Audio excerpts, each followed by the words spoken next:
G'day, I'm Pete Techman Coman. He's Mark the Bearded Tech Scan, and we are the Tech Effect live from the Avixa TV studio at ISE 2026 in Barcelona, Mark. I'm amazed every time you rip that out. You never make a mistake. Read that out? What do you mean read that out? Yeah, rip that out. Yeah, Aussie slang's coming again. Hey, the Aussies are in the house. It's good to be here again. We're back. Great to be here at the Avixa TV studio, Studio 3. Come out and see it for a quick little plug. Pete. Yes. It's been a busy day. Every day is a busy day at ISE. Every day is a busy day at ISE. Lots of walking, lots of people, lots of conversations. Yeah. Now you started a little bit earlier than normal. Well, I actually, my day started last night. Okay. Well, I mean, you know, I don't like leaving things till the last minute, so I made sure that I had all my questions ready by midnight last night for the Smart Building Summit. Yeah. Right. Yeah. So, yes. So, talk us through the Smart Building Summit so, for those playing along at home. Yeah, so for many, many years at ISE, they've had the Smart Building Conference, and then it turned into the Smart Building Summit, and I've been attending for like the last 10 years, okay. I would say, when it was back in Amsterdam, like in the Rye there, and it was a really, really great program. Like, it used to be an all-day program, it used to be on Mondays before the show, and it was fantastic. Always have great speakers there. Yep. And then after attending a number of times, I got to know, the organizer, Bob Schneider, and, and then it started, yes, as I do. And then he invited me along, like to present and so on. So we've become good friends. Yeah, great. And so every year he asked me to moderate a panel. Or, well, when I say every year, I mean, I did it for the first time last year in Barcelona. I got some action shots there last year, yeah. Yeah, so. In your element. So today, so that's what I'm saying. Last night, up until midnight, putting questions together, I was having this argument about, like, Pete, you need to go to bed. And it's like, no, you need to stay up. And it was like, this chatter, It was very distracting. But I got the questions done, and I eventually got some sleep. Yeah. But it was really good. It was called How Integration Enables Value in Smart Buildings. So how innovation enables value in smart buildings. Okay, so was there a overall general synopsis? Well, what was interesting is that the keynote speaker, his name is Eric Ubels. So for those playing at home, Eric Ubels is responsible for the world's smartest building, which is the Edge building in Amsterdam. It was built for Deloitte, right? So it was, they built it from the ground up. He used to work at Deloitte at the time, and they said to Eric, we want the world's smartest building, and he was in charge of that whole process. So he got all the manufacturers together, and he's like, this is what I want, and blah, blah, blah, and he bashed their heads together until he had the technology. So he had the vision. Yeah. He had the vision, and he got everything. How long ago is this? Well, this is, the irony of this is that building opened in 2014. Wow. And I've been writing a thesis, putting a thesis together, which is entitled, The System is Broken, Why We Will Never See Another Smart Building. Right, you've been putting that together. That's right. Yeah. And it's based on Eric, that project, the Edge building. Yeah. Because when I was putting this together, I was like, I'll just go on ChatGPT and I'll say, what's the world's smartest building? You know what it came up with? No, the Edge building. All right, okay. 10, 11, 12 years later. Yeah, right? Yeah, it's still the world's smartest building. Yeah. So the whole idea of it is, I'm saying that the process is broken, that why we'll never see another smart building, right? Because, he transformed, he did it differently. Yep. And he had to do it differently to achieve what he achieved. Yeah. So, so he was the keynote speaker. So it was really good to hear him, because he's got some great stories and he's very, very knowledgeable. So we were just, that was kind of the theme. It's a discussion. It's a panel discussion. But it's almost like challenging thought process. Status quo, really, changing the way we do things. Yeah. That's good. Yeah. So what did you think of that smart building panel? Yeah, it was fantastic. Yeah, it's good. Yeah, I was You there. weren't there? No. What? I wasn't there. I I was thought you were there to you were supposed to be there for support. cheerleading. Yeah. Give me a P. Give me an E. Anyway, Pete, Yes. we could we have got some products to talk about because we got yesterday. We talked about the university tech tour and we actually Yeah, took a fair bit how of time. good was that? So good. But today we need to nail some products. We do. And we have nailed a few products. Yes. Tell me. Tell you, today, number one, the Aussies definitely in town. It's always good to catch up with the guys from Turtle AV. Yes. You know, Eamon's such a character. Like, and he's a smart dude. Yeah. He's a smart dude, and you have to be a smart dude like Bird Dog. I was going to say, for those that don't know, he was one of the founders of Bird Dog. Yeah. Which is, does a lot of NDI stuff, like NDI cameras and boxes and things like that. Yep. Yeah, and then done a little bit of a spin, partnered up with his mate Pavel. Yep. And done a bit of a spin into the world of Dante. Correct. Using Dante AV as their transportation protocol. Correct. So today, and they've only been out. This is their second ISE. Well, so remember, like last year, it was just, I think, just him. And he's the king of bootstrapping. Yes. Yeah. Like and wheeler and a dealer. Yes, who just he quietly.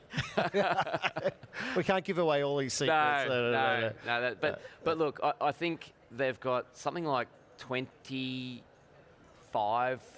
products now. Like in a very short space of time, I'm super impressed at their ability to just get products tested and out into the market. Yep.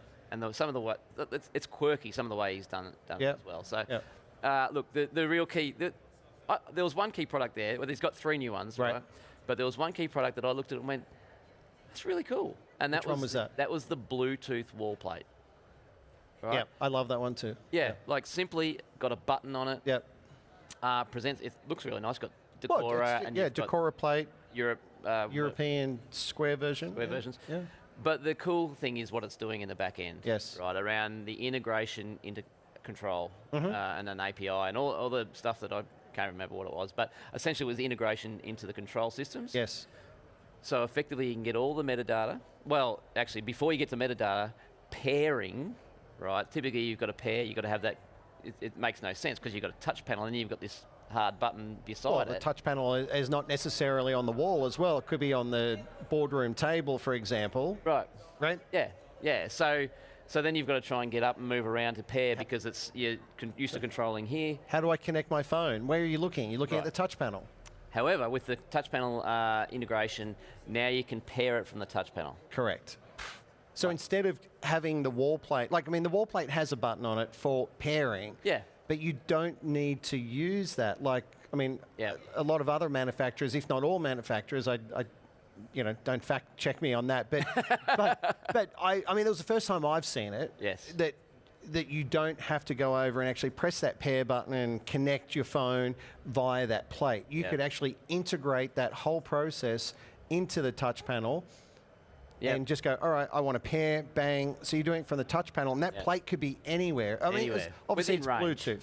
Yeah. So the other cool part really was around the ability to get the metadata, essentially, all that information, say from Spotify or whatever it's going to be, up onto the touch panel. You can see what's going on.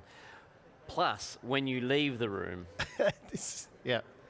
when you leave the room, you need to. There's a security element to that, right? Sure. But instead of having 700 paired devices, it actually wipes all the current connections. Yeah, well, and the example he gave, that Eamon gave, was when you get a rental car, right, and you pair your phone to it, right, for navigation. Yeah. So you pair it, and there's like 500 names for all the people before you. You come through trying to find it. Yeah, you can't find it on there. So it clears all that. So there's none of that rubbish that comes up. It's just and of course it's Dante. So it's Dante audio out and 50 millimeters. What's that in? Look, we're in Europe. It's all metric. 50 millimeters is just over an inch. Yeah. So it fits for Australians playing along at home. It will fit in a standard wall. Yes. Standard gyprock wall, 70mm stud wall. I don't know what you have in the States. You have blocks, don't you? You have to. Back boxes. Can I wind you up there? No. That's a whole we'll other be here- discussion. We'll be here all night. Yeah. Back boxes Anyway. and conduits. Yeah. So, look, I think he's doing a great job, all in all. It's a great product. His ability to get it to market is fantastic. Yep. So, Yep. yeah. Tell me something you've seen. Well, so we went to Turtle, and then where did we go from there? I can't even remember. We've seen so much stuff. I think we've been to AI Media. AI Media, yeah. You did an interview with Adrian. Yeah, and Good nice guy. that was really interesting because AI Media, look, they've been around for a while, right? But interestingly, this is only their second time at ISE. Yeah. So they were here last year and made a big splash. I know, like the Avixa TV team have partnered up with them in the past as well, and doing, the transcription. Not only does it do transcription, it does translation, and not just translation from a text perspective, right? So it can overlay, obviously, what we're saying, translate it to Spanish, right? Yeah. Put it up on the screen. But now with Lexi Voice, they can actually speak to you, so people can hear that. So rather than having to read it, you could actually put some headphones on, and they were demonstrating that on the stand. So, so Adrian was there, who I was talking to about it, and he was demoing it. So he had a microphone and was using that to get his voice into the system. Yeah. Right. Yeah. So you get that in the system, transcription, translation into Spanish, and I put the headphones on. In something else. Oh, it was in Spanish. It was Okay. here. It came out in Spanish because that's what he had it set to. Yeah. Obviously, being in Barcelona, it's probably Makes sense. what you do. Yeah. Right? And it was unbelievable. Like it was, you know what I mean? Like I didn't know what to expect, but it was, and not that I understand Spanish, but you had someone who was quite passionate that was doing the translation on there. Yeah. And he said you can choose different voices, different genders, but also, someone who's passionate or placid, or you have all this variety. Yeah. So the user can actually listen to someone who they want to listen to. Yeah. So can you train it around like the nuances of name pronunciation and things like that? Well, that's the thing. I mean, that's really the AI and AI Media. That's when it really comes to the fore, because they have LLMs, right? They have these language learning models that they bring in, and they can, help train it. So they have their core, I suppose, model, and then they have these sort of, I suppose, plugins, that they can fine tune it and define it a lot more. Super cool. So can you listen? Can you try start that again? If you translate on the screen to Spanish, can you listen to a different language? I don't see why not. Makes sense. I don't see why not. I mean, that was just the demo that they gave, but I don't see why not. I believe that all three processes are separate processes. Right.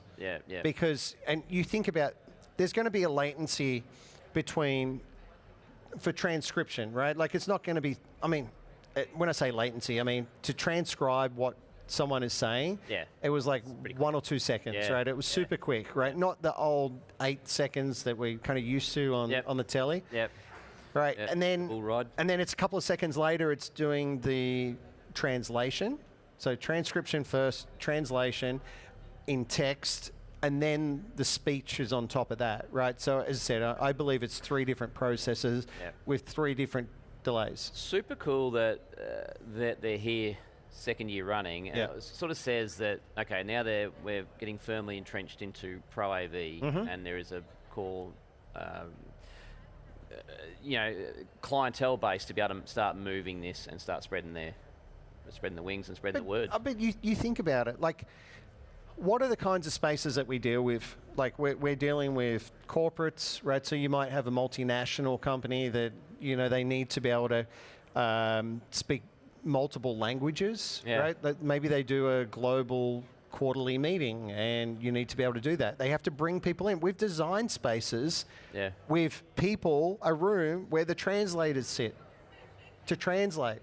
Right? Yeah, right. Like we build dedicated spaces for that, right? So you don't need that anymore, right? Or maybe a house of worship, for example, right? You got someone giving a sermon, and you got people from all around the world, and you want to be able to transcribe that, right? Yeah. So, or translate that, I should say. And you've got all the obvious government use cases. Oh, sure. I mean, even things, courthouses. Yeah. You know what I mean? That's that's a given. So there's so many applications for it. Right? Yep. So it's a great product. Yep.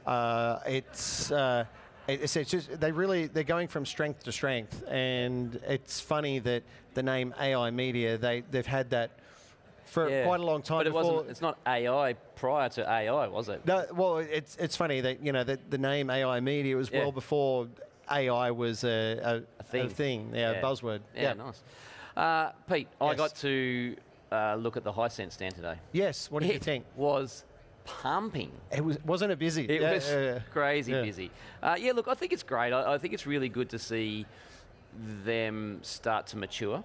Sure. They've had.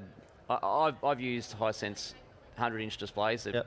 They're got really good price proposition. In the Australian market at least. And it's good to see them partner with the Crestrons and Extrons and the control platforms. That's right. They had those partners up the wall. And it sort of builds that. It's building that credibility, which is great to see. The cool thing, I think there's a couple of cool things. That there's a new version of the 100-inch, which the image quality was looking pretty heaps better. Which is really good, and I think that's due for release very, very soon. So it's really good to see DM66G version, I think now it's up to something along those lines. But what was super cool that I liked was they've got interactive LED. You're really into interactive LED, aren't you? Well, I mean, I know you work a lot in education, and that's a common tool, right, that they use. Or interactivity. Right? That's right. Yeah, certainly in the K-12 space, it's a pretty important thing. Of course. No more projection, right? Like, I mean, remember, are they still putting that in, the interactive projection? Yes. Oh, they are? Okay. Yes. Every time I see it, it looks just washed out, It's we could get on I could get on a rant about that one. I just think that people putting it in now, and one of my sales guys back home talks about it a lot, and it makes a really good point in the sense that they're rolling their stuff over in a K-12 environment every 5 years. Sure. So you're putting in technology now, and what's it going to be in 5 years? Like, what's going to be in 2 years? Is it out? If you're putting in arguably out-of-date technology now, what's that look like in 5 years? So, I don't know. That's a whole can of worms, that one. So over a couple of whiskies. Over a couple of many whiskies. Yeah. But anyway, I looked at the 108 LED. Yep. I liked it. Interactive LED. I saw interactive LED. Amsterdam was the last ISE, right? But it was very flaky and was it? Well, and felt terrible. A bit too early, right? Bit too early. Yeah. Feels like that's starting to mature now, and I think I've seen it in other stands as well in the last couple of years. But it's now going to get to a price point that you can roll out, and I think that use case for that is not the standard classroom. It's 108 inch. Yep. Right, and I don't think you'll do it for your standard classroom in Australia for under 10 grand. Yeah. You're not going to get there, right? But you'll certainly use it in a small little lecture hall or something like that, where you've got some maybe some projection support to fill a lecture hall. Sure. And you've got the person down there using that interactive space. So I think that would work. Sure. Quite all right. So yeah, that was good. It's good. Yeah. And then Sennheiser. We went to Sennheiser today. Sennheiser. We did go to Sennheiser. Yes. 2 products. Yes. Now, you looked at a product called, do you know how to, can you remember it? Spectra? Spectera? Spectra. Oh my God. I couldn't remember. We were shooting a video there, and I couldn't remember it. Yeah. Yep. So look, it's a pretty exciting technology. Yeah. If you had to try and... Well, it's a little unusual for Sennheiser, like a name like that. Normally it's a EDW, you know what I mean? Like it's kind of a model number rather than a name. Yeah, certainly is. Yeah. If you had to try and sum up what that technology was about, could you do it? Okay. It is a game changer for wireless microphones. Yep. Simple. Like, I mean, I'll talk about the technology, but it condenses the number. It enables a lot more channels, Yep. receivers, right? Microphones to be deployed Yes. in the same bandwidth as regular wireless microphones. Okay, so they've been able to condense that, right? So that the amount of space that they or bandwidth that they take up. Yeah. One RF channel, I think, isn't it? I think they get. Well, I can't even remember the number. 250. 200. Yeah, something like that. Something like that into one channel. I was like, how are you doing that? Yeah. And I was talking to Jonas there, and he was saying that they've been working on this for 5, 6, 7 years. Like, so this is for them nothing new, right? It's been I'd be sick of talking about it. yeah, but for it to be available, and it actually, to be fair, it got released last year. Yeah. But to actually dive into the details on it with him and find out like all the nitty gritty, it was unbelievable. Like to be able to deploy that many wireless microphones in the same bandwidth as you'd get a handful is crazy. Yeah. So if you're summing up, it'd be like it's a proprietary transmission that allows you to do multiple channels of microphones, two-way. Yep. Well, that was in a very small spectrum.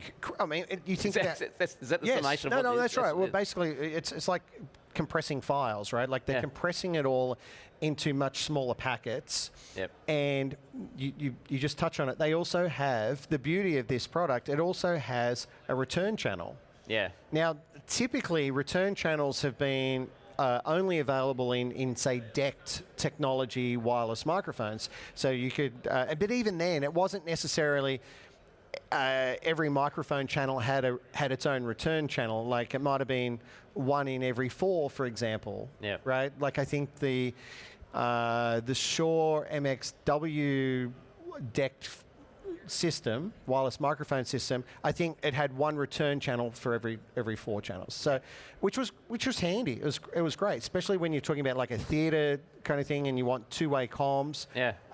Or even a space like this, you know, having the two-way comms as well, right? Yeah. So that was beautiful. But you know what? For me, the thing that really was really the icing on the cake was there's 2 things. One was the cabling infrastructure for the antennas. I was so hurt. I was so hurt. God, I was so glad. I know how much you have to stop living in the past, my friend. You have to stop living. I'm an RF boy. I know. I'm an OG that, RF right? guy. I get that, but you know we are well and truly past those days. And why do we keep running coax to antennas? Like, surely let's packetize it, right? Let's put it on the network. So anyway, they've done that, albeit it's not on the network. And the reason why they haven't put their antennas on the network was purely out of latency. It wasn't a technology restriction or anything like that. Their concern was by going through a network switch, doing everything that it does, the latency would be too great. So people would be talking into a microphone, it goes through the switch, and then it comes out much later. Yeah. You can't have that, right, when it comes to wireless microphones. Yep. So it is using twisted pair cable, which is great, right, because that's in every single building around the world, so perfect. But the real game changer is their 32-channel 1 RU. And I called it a receiver.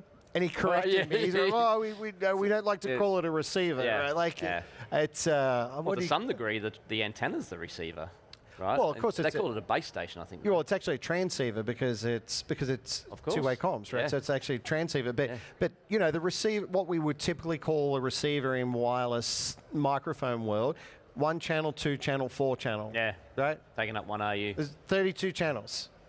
Yeah, all into 1 RU. 1 RU. Plus, the good thing, there's no distro, stuff For to the deal with. antennas? For the antennas. The antennas, you used to have to, you wanted one big system, you'd have to daisy chain, and it was just a nightmare. And and look, to be fair, even Sennheiser had a web page, a configurator for that, and it would show you how to wire the whole thing up, like from a design perspective.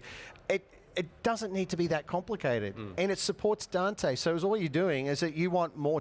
I mean, having 32 channels is a lot. You want more? Put another box in, and then you connect it via Dante back to the DSP. Off you go. Hey, Job presto. done. Job's done. How clean and simple, and all that rack space saved. It's game changer. The cool Game thing changer. is also that a little bit like right now, right? Yeah. We've got a headset. Yes. I've got an in-ear. That's and what I've I'm got saying. A pack for that and a pack for that. Well, that's what I'm saying. It's all in one, isn't it? All in one. It's a beautiful product. So it's very Beautiful. Good. Look, the other one it would be remiss if we didn't talk about is Heckler. Oh yes, of course. Great to see them second year again. Second year, yeah. And their product called Framework. Yes. Absolute cracker. It's good, isn't it? Yeah. Look, just the ability to scale that to any size in any format, any situation for any display size. I think from 55, I can't remember whether it's 55 or 43, probably anything. Yeah, I think you get it really comes down to like the bracket, the size of the brackets at the back, right? Because obviously we're putting bigger and bigger screens in these rooms all the time. So you get to a point we're not where worried about going down. You're not really worried. Yeah, you're worried about going up, not going down. Yeah. Interesting. He's had to. That's like, I think it's been on the market about 8 or 9 months. Yeah. Now, and that's obviously already evolved. And Dean Heckler, man, what? He's amazing. He's an amazing guy. But everything about Dean is presented in the most amazing, like himself. Yep. He's clean cut. He's always looking really sharp. Yep. And that goes through from right through his life and into his business, right? Everything. Imagine his house. Imagine his house. Imagine his house. Nothing would be out of place. Yeah. Right? Yeah. And we were trying to get shots, and he's like lining up some of the bottle openers, and there's a little thing. Yeah. You feel like walking through and just putting everything on an angle. Messing it all up. But look, that whole framework is the same as him. Yes. Is beautifully presented. Yeah. They do a very good job of making complex simple. Yep. That's true. So you can make it all toolless. But that was the thing, right? Yeah. Like, remember he was telling us a story about their manufacturing process, and he was saying that, in the past, what they had to do in the factory, they'd have to weld the legs on. Yeah. And, imagine that process. Yeah. But okay, it's twofold, right? It's the time, the effort, the cost in the factory. But what about transportation? If those legs are welded on like that, it changes that. It changes that whole transportation. So I had a chat to him Logistics, about the evolution of that. I know that. I overheard it. That's what I'm saying. Talking about this tube machine that they have to use to cut all this tube. Yeah. $2 million this machine's worth. Wow. Just for tube. Just for tube, and they laser cut it, and what they can do with it's pretty amazing. They can roll the tube and laser it, and so they're actually not just cutting the hole in the tube, they're cutting the right angle on the cut. Yeah. Super, super cool. Really well defined. And if you have a close look at it, like when he says toolless, it basically, it's like Lego. It just like connects into one another, right? Yeah. Bang, bang, bang. And what did he say? He said you can build this whole stand in an hour. Yeah. Like, once again, you get it in a flat pack. It's funny when you asked him that. He's like, an hour? What do you mean? Like, from start to finish in an hour. Job's done. Unpacking the TV, hanging it, the whole shebang. But the flexibility of that framework system. I mean, so you got obviously. We're just talking about the carts in particular there, but that framework system is incredible, customizable. It's modular. You know what I mean? Like, and you're not sort of drilling holes in the wall. It's all self-supported. I mean, sure, you got to put a couple of screws in to just hold it upright, kind of thing. But all the weight is supported on the stand itself. And you mentioned that every aspect of what they do, whether it's their stand, their products, Dean. Their website. Their website is phenomenal. Yeah. You were looking at their products and just Yeah, spinning yeah. it around. And, Yeah, and how they 3D. do it. Yeah, and you can spin, and you can just keep zooming and zooming and zooming, Yeah. and the detail. The detail. You can see the cross on the Phillips head screw. Like it's just. He loves that stuff, though. He That's loves him. it. That's who geeks- he is. Yeah, and yeah. No wonder he good on put him. his name to the company. You know what I Yeah, mean? Like- yeah. That's right. Imagine that. You Yeah. go, if I'm going to do this, it's Yeah, my name. yeah, that's it right. better be good. Exactly. So, yeah. look. Anyway, we're nearly time to wrap up. Right. I'm going to do a quick plug. Uh-oh. What for? Well, yesterday. Yes. We haven't got it here. Oh, yes. Yes, Oops. we should have brought it again today. Oops. Yeah. Anyway, the Techanaut. Techanaut. We had a yeah. little alien dude. The Tech Effect Award. Award. Techanaut. Techanaut. Awards. Yeah. Uh, the Techanaut yeah. Awards. We had Yeah. 11 awards. We're going to be on the hop over the next couple of days. Yes. We're selecting We're, those. we're We've been- already keeping an eye out. Right? Yeah. So if you get a tap on the shoulder, not you. If you get a tap on the shoulder, 11 awards. We've got heaps of them. And we have a winner over here from Infocom. Yeah, we wonder yes. if they can. Yes. Wonder if they can go back to back. No, I don't know about that. Anyway, look, it's that's us for a wrap. We're almost out of time. Yes. We're getting the wind up from Kerry over here. We could be here all night. We could Why be don't we here all just continue throughout the night, right? Yeah, I mean, I've still more. Yeah, we got so much still to more talk products about to talk anyway. about. But look, tomorrow we're back. Yes. 4:30. Correct. Same bat time, same bat channel. Avixa TV. It's great to see you. You too. And we'll see you guys tomorrow. All right. Bye Cheers. for now.